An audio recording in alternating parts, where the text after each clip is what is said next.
selamat pagi anak-anak teacher. Apa kabarnya pada pagi hari ini? Teacher harap kalian dalam keadaan sehat ya nak ya. Nah, pagi ini kita akan belajar dari buku 6B, yaitu subtema 3 pembelajaran 3. Ada di halaman 93. Nah, hidup rukun dalam perbedaan merupakan landasan terciptanya persatuan dan kesatuan bangsa. Nah, persatuan merupakan hal penting yang harus dilakukan dalam kehidupan keluarga, sekolah, dan masyarakat. Nah, kemudian, tahukah kamu bahwa bermain bersama dengan teman yang berbeda secara damai dan saling menghargai adalah cerminan hidup rukun? Nah, hidup rukun landasannya terciptanya persatuan, yaitu selain contoh bermain bersama orang yang berbeda agama, suku, ras, terus tradisi, budaya, ternyata perilaku melakukan piket kelas pun itu merupakan cerminan sikap persatuan juga ya nak ya. Nah, itu lebih jelasnya bisa kalian baca di buku kalian Ayo Berpendapat di halaman 93. Nah, kita masuk ke bahasa Indonesia. Menentukan informasi penting teks sejarah menggunakan kata baku. Kalau di bukumu itu dikatakan mengoreksi kesalahan kalimat efektif dan kosakata baku sebuah teks. Nah, coba buka bukumu halaman 94, yaitu teks penyebaran berita proklamasi. Di situ ada 4 alinea atau 4 paragraf. Itu kalian bisa baca. Nanti setelah kalian baca, kalian boleh menentukan informasinya berdasarkan teks tersebut, yaitu menuliskan informasi teks sejarah menggunakan kata baku. Nah, ayo ingat kembali cara menentukan informasi dalam teks. Salah satu caranya adalah dengan menggunakan kata tanya, yaitu apa, gimana, kapan, siapa, mengapa, dan bagaimana, atau disingkat dengan adik Simba. Masih ingat kan kemarin teacher jelaskan seperti itu? Nah, kemudian informasi itu kamu tuliskan dalam bentuk bagan atau sebuah tabel agar kamu lebih mudah untuk mengingat dan menuliskan kembali ke dalam bentuk paragraf yang baru.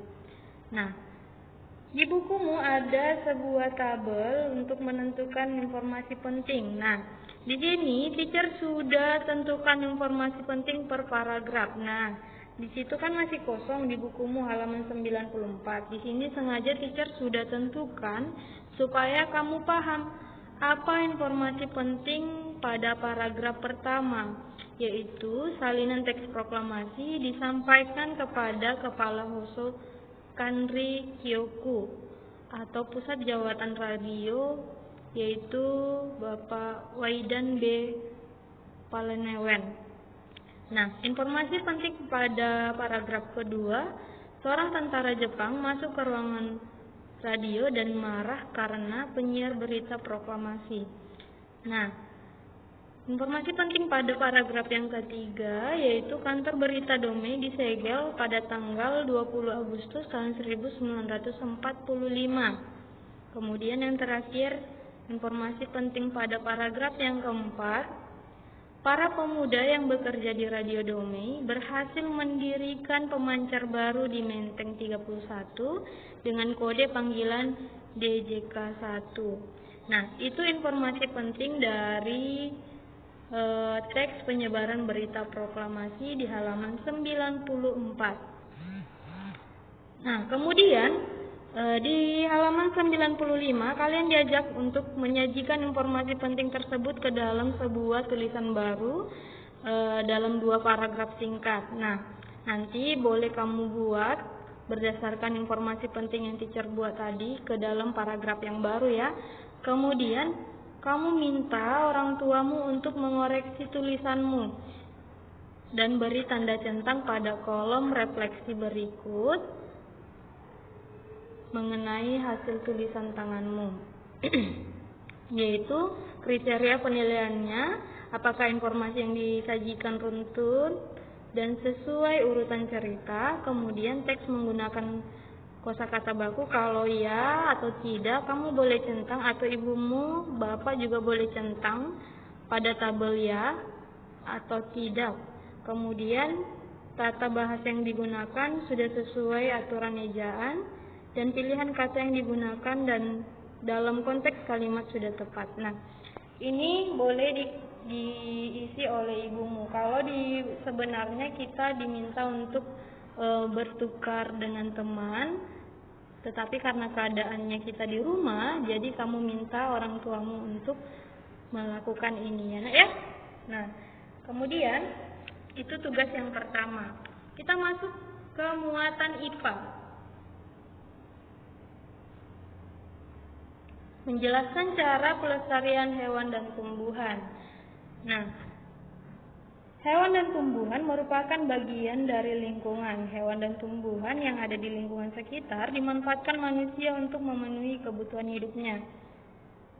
Nah, kegiatan pemanfaatan tersebut seringkali tidak memperhatikan kelestarian populasinya sehingga mengarah pada ketidakseimbangan lingkungan bahkan kepunaan.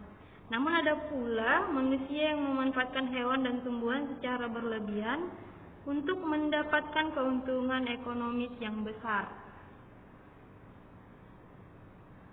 Nah, pemerintah telah melakukan usaha pencegahan dan mengeluarkan undang-undang yang melarang pemburuan liar hewan dan tumbuhan langka. Nah, di sini teacher akan jelaskan beberapa hewan dan tumbuhan langka yang ada di Indonesia. Nah, ini orangutan.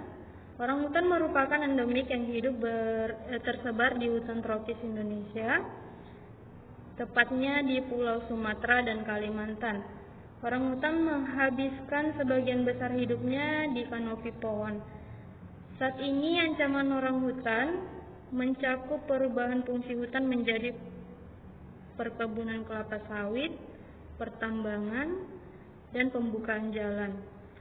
Upaya terhadap orangutan dilakukan seperti kerjasama WWF Indonesia dengan pemerintah dalam mengembangkan rencana tata ruang ekosistem. Nah, sebagian upaya pengembalian hutan sebagai habitat orangutan dilakukan untuk menyelamatkan dan melindungi tempat penangkarannya, yaitu dibuatnya penangkaran khusus. Sebagai contoh, penangkaran orangutan di Bukit Lawang, Sumatera, dan di Tanjung Puting, Kalimantan. Nah, itu untuk orangutan. Nah, ada beberapa hewan lainnya yang dilindungi di Indonesia. Contohnya ada anoa, daerah persebarannya di Sulawesi. Kemudian kakatua jambul kuning, itu daerah persebarannya Kepulauan Sunda Kecil, Sulawesi, Bali. Kemudian ada owa, daerah persebarannya Jawa Barat. Kemudian ada kukang, daerah persebarannya ada Jawa, Sumatera, Kalimantan. Kemudian penyu hijau, daerah persebarannya ada sepanjang pesisir pantai di Indonesia. Kemudian ada rusa bawean, daerah persebarannya ada di Pulau Bawean, Jawa Timur. Nah, ini untuk hewan yang dilindungi di Indonesia. Ada banyak lagi. Kemudian kita masuk tumbuhan yang dilindungi di Indonesia. Nah, salah satunya ada Rafflesia arnoldi.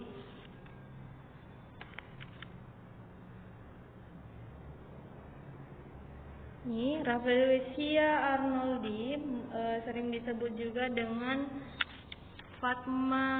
bunga Fatma raksasa. Nah, Rafflesia memiliki mahkota hewan berwarna merah. Bunga Rafflesia mengeluarkan aroma busuk seperti bangkai untuk mengundang hewan penyerbuk seperti lalat agar hinggap dan menyerbuki bunganya. Nah, Rafflesia membutuhkan waktu hingga 9 bulan untuk tumbuh dan berkembang. Masa mekar bunga Rafflesia hanya berkisar 5-7 hari. Nah, Rafflesia merupakan tumbuhan langka. Oleh karena itu, peran pemerintah sangat diperlukan dalam pelestarian tumbuhan tersebut, misalnya menetapkan taman nasional atau mendirikan taman konferensi untuk tumbuhan Rafflesia.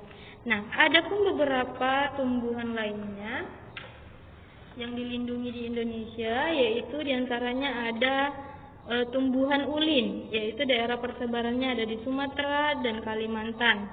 Kemudian ada pohon damar, daerah persebarannya Kepulauan Sunda Kecil, Sulawesi, dan Bali. Kemudian ada tumbuhan tembesu, daerah persebarannya Sumatera, Kalimantan, Sulawesi, Jawa Barat, Maluku, dan Papua. Kemudian ada bayur, daerah persebarannya Kepulauan Indonesia. Kemudian jelutung, daerah persebarannya ada di Sumatera dan Kalimantan. Kemudian ada anggrek larat, daerah persebarannya ada di Pulau Larat, Maluku. Nah, demikian penjelasan teacher pada pagi hari ini. Tugas kamu adalah tadi yang pertama ada membuat paragraf ya, 2 paragraf yang ada di halaman 95. Kemudian yang kedua, tuliskan informasi penting dalam video ini di buku catatanmu. Kemudian kerjakan latihan soal halaman 99 nomor 1 sampai dengan nomor 3 di buku latihanmu. Oke, sampai jumpa di pertemuan selanjutnya. Shalom, Tuhan Yesus memberkati.